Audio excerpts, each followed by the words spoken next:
توصیف بھائی امان صلالہ سے سوال پوچھتے ہیں، میں نماز پڑھتا ہوں لیکن شیطان دل میں وسوسے ڈالتا ہے، میں بچنا چاہتا ہوں۔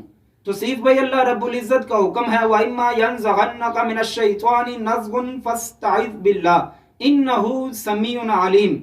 اگر شیطان تمہیں کوئی وسوسہ ڈالے تو اللہ کی پناہ طلب کرو، بے شک وہ سننے والا جاننے والا ہے۔ یہ حکم خداوندی ہے، جب بھی کسی کے دل میں وسوسے پیدا ہوں تو وہ اللہ سے پناہ طلب کرے۔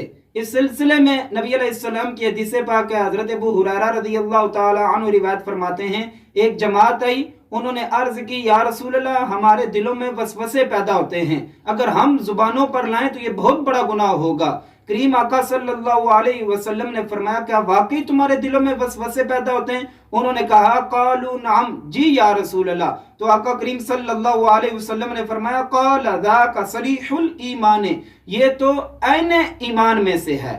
دوسری حدیث پاک ہے، حضرت عبداللہ ابن مسعود رضی اللہ تعالی عنہ روایت فرماتے ہیں، کریم آقا صلی اللہ علیہ وسلم سے وسوسوں کے بارے میں جب دریافت فرمایا گیا تو آقا کریم صلی اللہ علیہ وسلم نے فرمایا قال تلک محض الایمان، میرے صحابہ یہ وسوسوں کا دلوں میں پیدا ہونا یہ خالص ایمان کی نشانی ہے۔